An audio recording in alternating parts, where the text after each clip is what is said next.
اور وہی علم فلکیات والے کہتے ہیں کہ سورج غروب پہلے ہو جاتا ہے، نظر 9 منٹ تک آتا ہے، اس وجہ سے کہ وہ جو شعاع زمین پہ ہوتی ہیں ان شعاؤں کو واپس سورج تک پہنچنے کے لیے 9 منٹ کا ٹائم چاہیے۔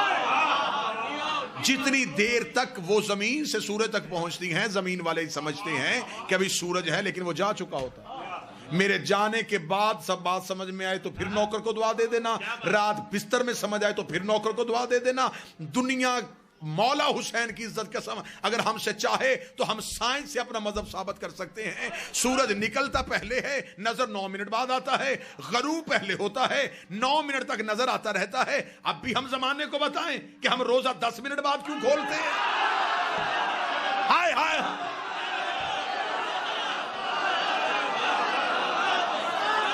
ہمارے سحر و رفتار کا تعلق شعاؤں سے نہیں،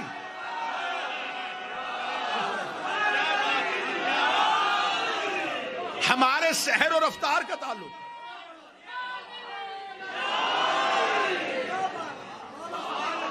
ہمارے سحر و رفتار کا تعلق شعاؤں سے نہیں، سورج سے۔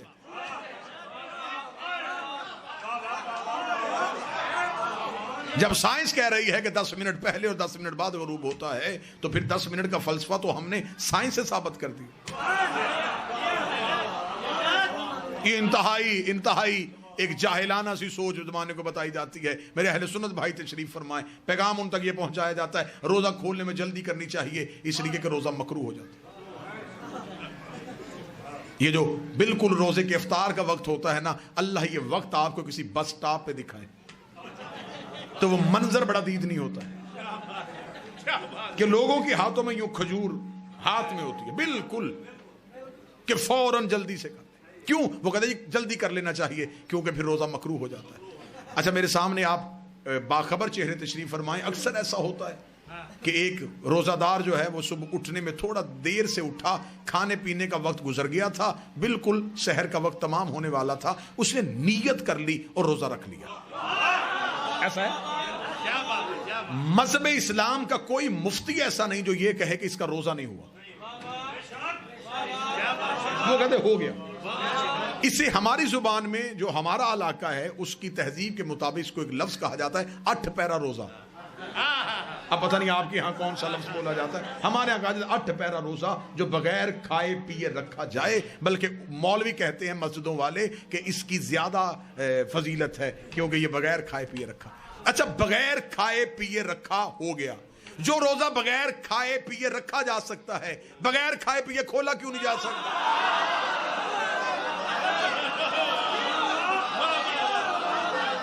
روزے کا تو اپنا وقت ہے، اس نے یہ نہیں دیکھنا کہ آپ نے کھجور کھائی ہے کہ نہیں کھائی۔ آپ فجر پڑھیں یا نہ پڑھیں، جب فجر کا وقت گزر جائے گا تو وہ گزر گیا۔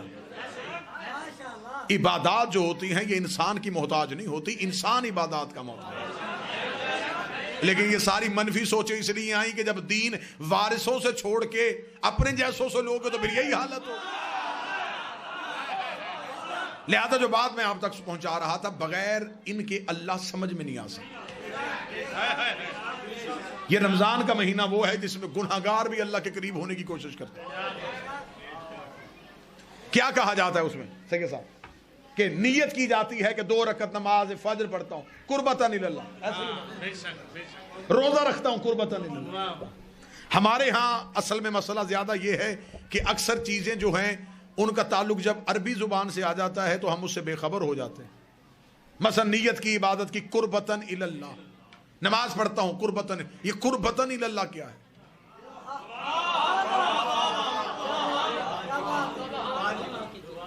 قربتاً اللہ نہیں، قربتاً اللہ، میں اللہ کی طرف قریب ہونا چاہتا ہوں۔ اب آپ نے میری سوچوں سے زیادہ داد دے دی، یہ جملہ آپ سمجھیے گا اور اسی پہ نتیجہ دے دوں۔ انسان نیت کرتا ہے کہ میں اللہ کی طرف قریب ہونا چاہتا ہوں، اللہ کے قریب نہیں، اللہ کی طرف قریب۔ جس شے کے آپ نے قریب ہونا ہو اس شے کا کسی ایک جگہ پہ محدود ہونا ضروری ہے۔ مثلا میں کہوں کہ یہ جو ہوا چل رہی ہے میں اس کے قریب ہونا چاہتا ہوں تو ہوا تو چاروں طرف چل رہی ہے، میں کدھر قریب ہوں؟ میں پانی میں تیر کے کہوں کہ میں پانی کے قریب ہونا چاہتا ہوں تو کیسے ہوں گا جب میں ہوں ہی پانی میں؟ جب ہر جگہ اللہ ہی ہے تو پھر آپ کس کے قریب ہو رہے ہیں؟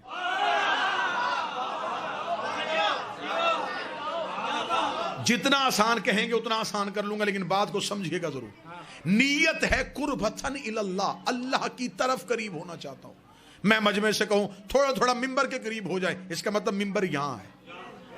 آپ ادھر سے ادھر کی طرف آئے، ادھر قریب ہو رہے ہیں، اس کا مطلب ممبر ادھر ہے ادھر نہیں۔ اگر ہم اللہ کے قریب ہو رہے ہیں تو اللہ کو ایک جگہ پہ ماننا پڑے گا۔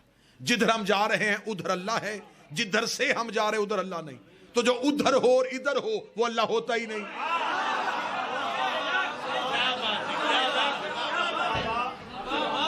آپ کو پتہ بھی نہیں چلنا اور میں عقیدہ آپ کے کلیجے میں رکھ کے واپس آ جاؤں گا۔ ہم عقائد کے حوالے سے خود کچھ حملہ آور ہیں کہ پتہ بھی نہیں چلتا، اور اس وقت پتہ چلتا ہے کہ جب ہم اس کے بالکل قریب بلاسٹ ہو جاتے کہ عقیدہ اس کے اندر اب صلاحیت کر گیا۔ آپ اللہ کی طرف قریب ہونا چاہتے ہیں سید، اللہ کی طرف قریب ہونا چاہتے ہیں تو اللہ ہے کہاں؟ پہلے بتاؤ کیا آسمانوں پہ اللہ ہے؟ تو اگر آسمانوں پہ ہے تو زمینوں پہ کون ہے؟ تو اللہ آسمانوں پہ ہے زمینوں پہ نہیں، تو اس کا مطلب ہے معاذ اللہ وہ ادھر ہے اور ادھر نہیں۔ اگر کہیں کہ وہ آسمانوں پہ بھی رہتا ہے زمینوں بھی رہتا ہے، کبھی ادھر جاتا ہے کبھی ادھر آتا ہے، پھر ہم اس کے تغیر کے قائل ہو جائیں گے۔ وہ حرکت میں بھی نہیں۔ اگر ہم کہیں وہ ایک جگہ پہ رکا ہوا ہے، پھر ہم اس کے سکوت کے قائل ہو جائیں گے، وہ ساکن بھی نہیں۔ اگر ہم کہیں کہ وہ ہر جگہ میں آ گیا ہے، پھر ہم اس کے حلول کے قائل ہو جائیں گے۔ تو پھر جس کے قریب ہونا جا رہے ہو وہ ہے کہاں؟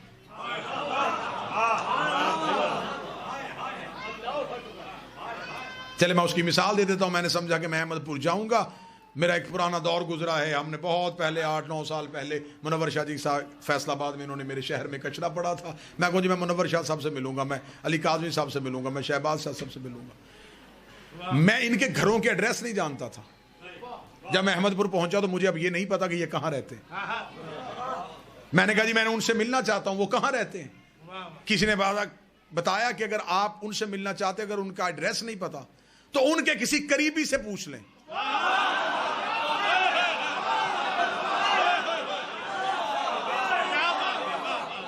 اے سجدوں میں اللہ ڈھونڈنے والوں، اگر اللہ نہیں مل رہا تو اللہ کے کسی قریبی سے پوچھ لے۔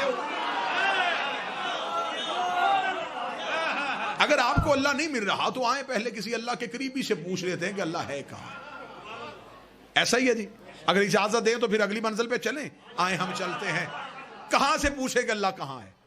وہ کہیں بھی نہیں مل رہا تھا، نظر وہ نہیں آ رہا تھا، دکھائی وہ نہیں دے رہا تھا، بول وہ ہم سے نہیں رہا تھا، لمس میں وہ نہیں آ رہا تھا، سونگنے میں وہ نہیں آ رہا تھا، چکھنے میں وہ نہیں آ رہا تھا، حواس خمسہ میں بھی نہیں آ رہا تھا، اور ہم نیت کر بیٹھے تھے کہ ہم اس کے قریب ہو رہے ہیں۔ جب کہیں سے نہیں ملا تو میں قرآن کے سامنے گیا، میں نے قرآن کے سامنے ہاتھ جوڑے، میں نے کہا اے علی کے خاموش ذاکر،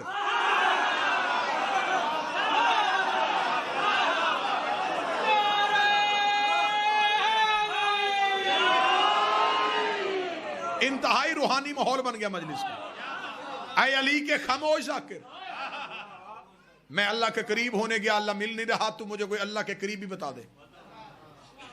میں نے جب قرآن کے سامنے ہاتھ جوڑے کان لگایا تو قرآن سے آواز آئی کہ میرے سینے میں 4 ایسے ہیں جن کا دعویٰ ہے کہ وہ اس کے قریب گئے، ان 4 سے مل، یہ تجھے بتا سکتے ہیں کہ وہ کہاں رہتا۔ اب بالکل میں قریب آ گیا اور سمجھ بھی نہیں آنی کہ میں گزرا کہاں سے ہوں۔ میں نے کہا پہلا انہوں نے کہا حضرت موسیٰ، اس کا دعویٰ ہے کہ یہ اللہ سے باتیں کرتا تھا۔ میں بارگاہ کلیم اللہ میں گیا، میں نے کہا اے اللہ کا نبی، میں اللہ کے قریب ہونا چاہتا ہوں، بتا کتنا قریب کرے گا؟ حضرت موسیٰ کی آواز ہے، اس نے مجھے خود طور پہ روک دیا ہے۔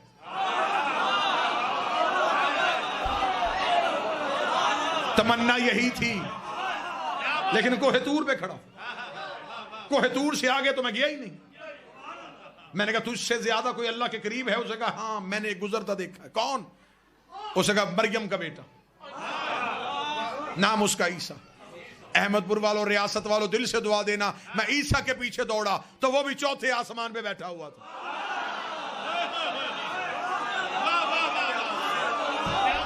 میں نے کہا اے حضرت عیسیٰ، اے بطول زادہ، تو اللہ کے قریب ہونے گیا تھا. اس نے کہا چوتھے میں پہنچا. اس نے کہا تو بھی انتظار کر، میں بھی انتظار کر رہا ہوں. میں نے کہا موسیٰ طور پہ کھڑا ہے، تو چوتھے آسمان پہ کھڑا ہے، تجھ سے بھی کوئی آگے گیا؟ اس نے کہا ایک فرشتے کو گزرتے دیکھتا ہوں جس کے پاس وحی ہوتی ہے اور جسے جبریل امین کہتے ہیں. ریاست والوں سر نہ ہلانا، زبان کو زحمت دینا. میں جبریل کے پیچھے دوڑا تو وہ بھی سدرہ پہ کھڑا کانپ رہا تھا. ہائے ہائے ہائے.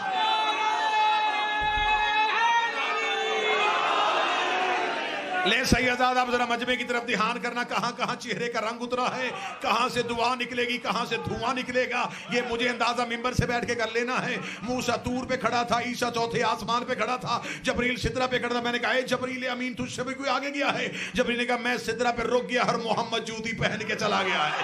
میں سدرہ پہ رک گیا اور نبی نالین پہن کے چلا گیا ہے. میں نے سرکار رسالت مآب کے قدموں پہ ہاتھ رکھے. میں نے کہا یا رسول اللہ، موسیٰ طور پہ ہے، عیسیٰ چوتھے آسمان پہ ہے، جبریل سدرہ پہ ہے، تو اللہ کے قریب چلا گیا. فرمایا میں بھی قریب ہونے کے لیے گیا تھا. اس نے پردے کے پیچھے مجھے روک دیا. جب پردہ اٹھا تو اندر سے ہاتھ علی کا.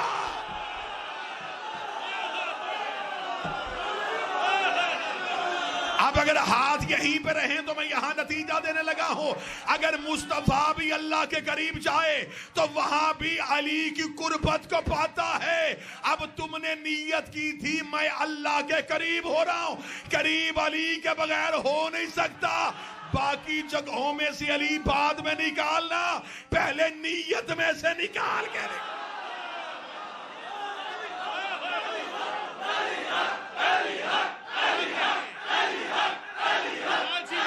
بسم اللہ سے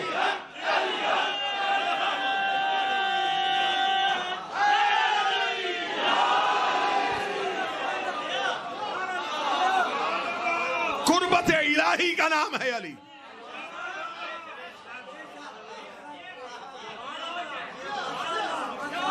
اس کے پاس مکمل طاقت ہے یا نہیں؟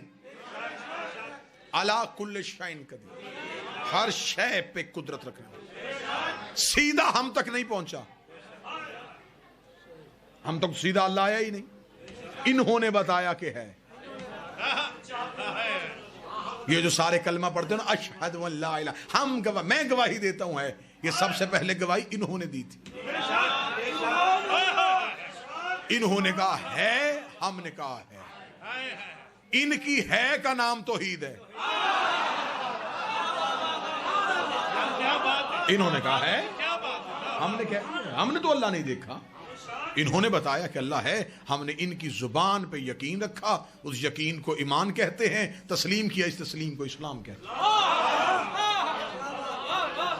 انہوں نے کہا اللہ ہے، ہم نے مان لیا. تو وہ اللہ سیدھا نہیں آیا، ان کے ذریعے سے. قرآن بھی ہمارے دلوں پہ نہیں بھیجا،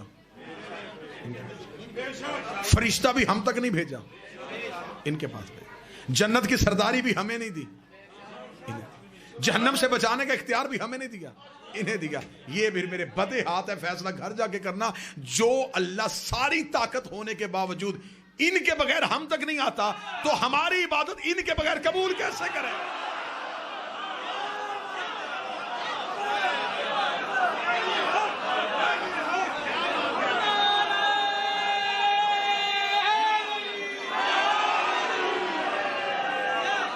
متوجہ صاحبان؟ نہیں آیا وہ اللہ ہم تک. مالک حسین عزت عطا فرمائے، اس اللہ نے ہم تک پہنچنے کے لیے آل محمد کو وسیلہ فیض قرار دیا. اللہ مخلوق حجت، وہ اپنا فیض انہیں دیتا ہے، ہم اپنی دعائیں انہیں دیتے ہیں. نہ وہ ڈائریکٹ فیض دیتا ہے، نہ وہ ڈائریکٹ دعا سنتا ہے. یہی وجہ ہے کہ اس درمیانی وسیلہ فیض کی وجہ سے وہ کہتا ہے تم درود پڑھو، ہم کہتے تو درود پڑھ.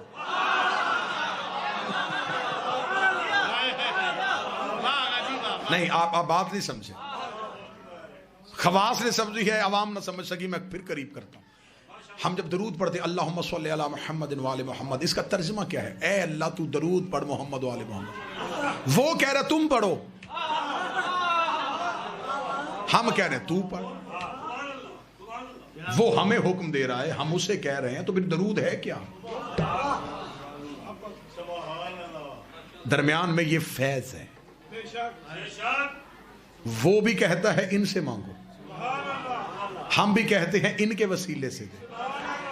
درمیان سے وسیلہ نکال دیا جائے تو درود تو مکمل ہی نہیں ہوتا.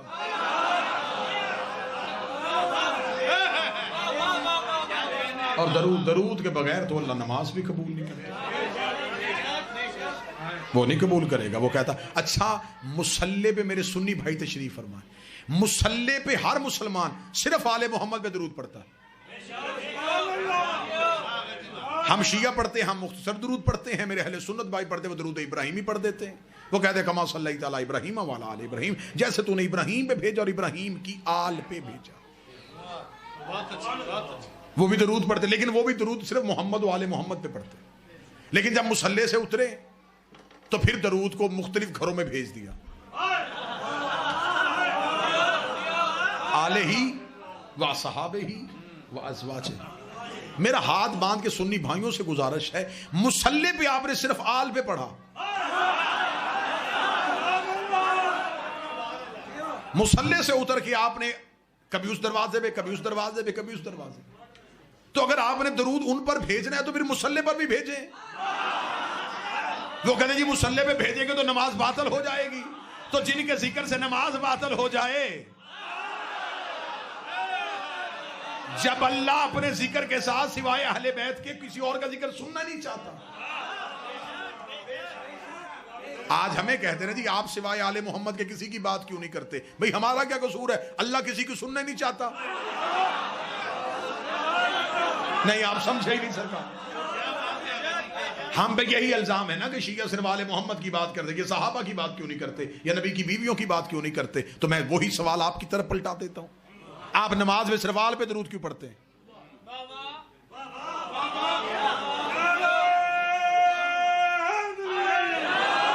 کیونکہ اللہ اپنے ذکر میں سوائے آل محمد کے علاوہ کسی اور ذکر کو برداشت نہیں کرتا. اللہم صلی علی محمد وآل محمد. اب یہ میرے نوجوان بچے جو جن کا تعلق کالجز یونیورسٹیز کے ساتھ ہے، جب ان کا دور آیا، کیونکہ اب اردو عربی دونوں ختم ہو گئی، تو اب ان کی کتابیں انگلش میں آ گئیں، تو اب درود کو بھی اور مختصر کر دیا گیا، پیس بی اپون PBUH. اچھا میں نے اسلام آباد بابا جی اپنی تقریر میں کہا تھا خواص کے لیے میں دعا لینا. اگر انگلش میں بھی درود پڑھا تھا تو پھر ہم کیوں کہا، دیم کیوں نہیں کہا؟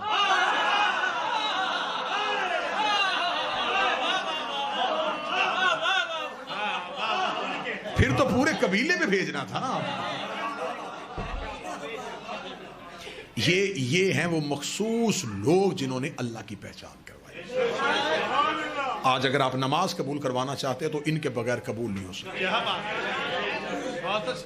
رسالت امام کی بارگاہ میں ایک صحابی آیا، قبلہ بخاری صاحب، اس نے آ کے کہا یا رسول اللہ نیکیاں کتنی اور گناہ کتنے، حسنات کتنی اور سیئات کتنی. وہ سمجھ رہا تھا کہ نبی ایک ایک چیز لکھوائیں گے. نبی کہیں گے نماز نیکی ہے، جھوٹ گناہ ہے، روزہ نیکی ہے، چوری گناہ ہے، زکوٰۃ نیکی ہے، مال کھانا حرام. اسے کہا نبی لمبی فہرست بتائیں گے. نبی نے فرمایا نیکی بھی ایک ہے، گناہ بھی ایک ہے. صدا سے دعا لینے لگا، نیکی بھی ایک ہے، گناہ بھی ایک ہے. اسے کہا یا رسول اللہ میں نیکیاں پوچھ رہا ہوں. پھر میں بھی بتا رہا ہوں نیکی بھی ایک ہے، گناہ بھی ایک ہے.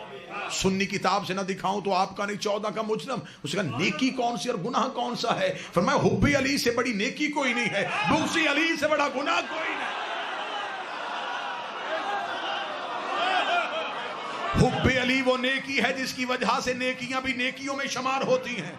بغض علی وہ گناہ ہے جس کی وجہ سے نیکیاں بھی گناہ میں بن جاتی ہیں. اگر مجمع ساتھ دے، بندہ دل میں بغض علی رکھ کے مصلی پہ آئے، بندہ نماز پڑھتا ہے، فرشتے اعمال میں جھوٹ لکھ لیتے ہیں.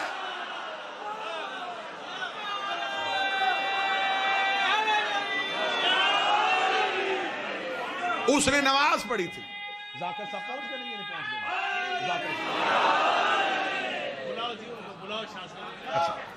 متوجہ صاحب؟ حب علی نیکی، بغض علی گناہ. چلے میں اپنے زمیندار طبقے کے لیے بات کو آسان کر دیتا ہوں کہ بندہ بعد میں سوال کریں گے جی یہ دیکھیں جی انہوں نے کہا کہ علی سے بغض ہوگا تو اللہ نماز کو بھی جھوٹ لکھے گا، یہ کیسے ہو سکتا ہے؟ ابھی ثابت کرتا ہوں. کسی برتن میں نجاست کا ایک قطرہ ڈال دو،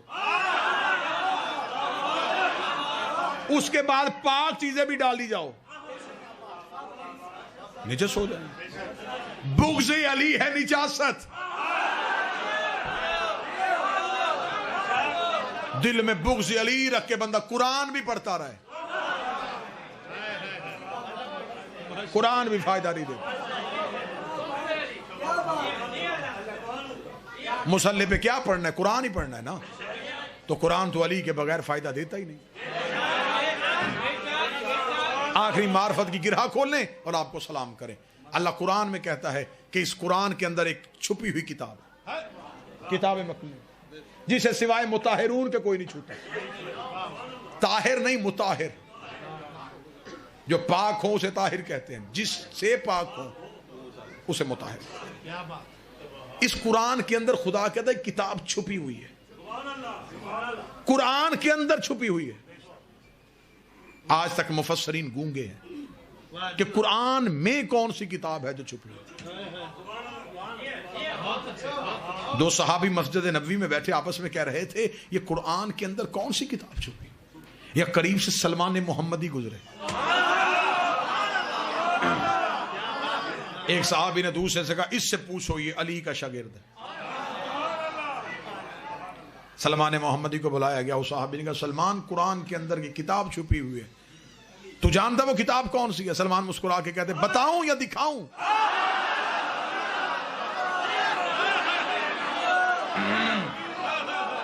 سننا چاہتے ہو یا دیکھنا چاہتے ہیں؟